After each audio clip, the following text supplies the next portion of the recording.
வணக்க மக்களே, சட்டமன்றம் கேட்கப்பட்ட மிக முக்கியமான தகவல் என்று வெளியாகி இருக்கிறதாம். திமுக பிளஸ் அதிமுக கூட்டணியா? முதல்வர் எடப்பாடி பழனிசாமியின் தமிழக அரசியல் களத்தில் மாபெரும் அதிர்ச்சி தகவலாம். வாங்க வீடியோவை மூலமாக்கலாம். அதாவது தமிழகத்தில் நடந்து முடிந்த இந்த 2026 சட்டமன்ற தேர்தல் முடிவுகள் என்பது மே 4ஆம் தேதியானது வாக்கு எண்ணிக்கை நடைபெற்ற நிலையில்தான் முதலிடத்தை பிடித்தது தாவேக்கா என்பது தமிழகத்திலே யாரும் எதிர்பார்க்காத ஒரு புதிய மாற்றத்தை ஏற்படுத்தியிருக்கிறதா. அதாவது விஜயன் புதிதாக ஆரம்பித்துள்ள இந்த தமிழக வெற்றிக் கழகம் 108 இடங்களை பிடித்து தமிழகத்திலே ஒரு தனி பெரும்பான்மை கட்சியாக உருவெடுத்திருப்பது என்பது அரசியல் வட்டாரத்திலே ஒரு பரபரப்பை கிளப்பியிருக்கிறது. அதாவது 2ஆம் இடத்திலும் ஆளும் கட்சியான திமுக அரசு 2ஆம் இடத்தையும் 3ஆம் இடத்தை எடப்பாடியும் பிடித்திருக்கிறார்.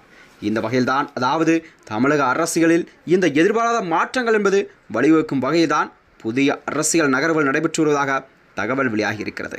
அதாவது என்னவென்றால், இதுவரை ஒரு கடுமையான எதிரியாக இருந்து வந்த திராவிட முன்னேற்றக் கழகம் மற்றும் அனைத்து இந்திய அண்ணா திராவிட முன்னேற்றக் கழகம் இடையே மறைமுக பேச்சுவார்த்தை எல்லாம் நடைபெற்றதாக கூறப்படுவது என்பது அரசியல் வட்டாரத்தில் ஒரு பெரும் பரபரப்பை கிளப்பியிருக்கிறது. அதாவது எதிரிகளுக்கிடையே ஒரு ரகசிய பேச்சு என்பது கண்டிப்பாக ஒரு முக்கிய காரணியாக பார்க்கப்பட்டு வருகிறதா. சாதாரணமாக அதாவது ஒன்றாக வர முடியாத 2 பெரிய திராவிட கட்சிகள் எல்லாம் திடீரென தொடர்பு கொண்டதாக கூறப்படும் இந்த ஆச்சரியத்தை ஏற்படுத்தியுள்ள இந்த தமிழக வெற்றிக் கழகம் தலைமையில்தான் கண்டிப்பாக அரசு அமைக்கும் முயற்சிகளை வேகமெடுத்து வரும் நிலையில்தான் இந்த மாற்றம் என்பது ஒரு முக்கிய திருப்பமாக பார்க்கப்பட்டு வருகிறதா. ஒரு அதிகாரப்பூர்வமாக எந்த ஒரு முடிவும் அறிவிக்கப்படாததால் இரு தரப்பிலும் தொடக்கநிலை பேச்சுக்கள் நடந்ததாக தகவல் வெளியாகி இருக்கிறது.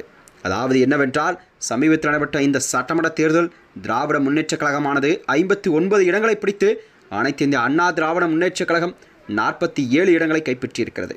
இவை இரண்டையுமே இணைத்தால் மொத்தமாக 106 உறுப்பினர்களே இருக்கும். ஆனால் ஆட்சி அமைக்க குறைந்தபட்சம் 118 என்ற மேஜிக் நம்பரை பெரும்பான்மை காமிக்கக்கூடிய சூழல் தமிழக அரசியல் வட்டாரத்தில் உதவுகிறதா. இதனால்தான் சிறிய கட்சிகள் ஆதரவு என்பது கண்டிப்பாக இவர்களுக்கு ஒரு அவசியமாக பார்க்கப்பட்டு வருகிறது. அதாவது முதன்முறையாக தேர்தலில் போட்டியிட்டு அதாவது 108 இடங்களை வென்ற தமிழக வெற்றிக் கழகம் ஆட்சி அமைக்க முயற்சி செய்து வருகிறது. ஆனால் பெரும்பான்மைக்கு இன்னும் அவர்களுக்கே 10 உறுப்பினர்கள் தேவைப்படுகிறதா. ஆளுநரை சந்தித்த ஆட்சி அமைப்புக்கான உரிமை கோரப்பட்டாலும் முழு ஆதரவுடன் வரும்படி அறிவிக்கப்பட்டதாக செய்திகள் வெளியாகி இருக்கிறது. இந்த வகையில்தான் அதாவது சிறிய கட்சிகளின் நிலைப்பாடு இன்னும் தெளிவாக இல்லை. விடுதலை சிறுத்தை கட்சி தனது முடிவை ஒத்திவைத்துள்ளதாம். இடதுசாரி கட்சிகளும் தங்கள் முடிவை பின்னுக்கு தள்ளியுள்ளன.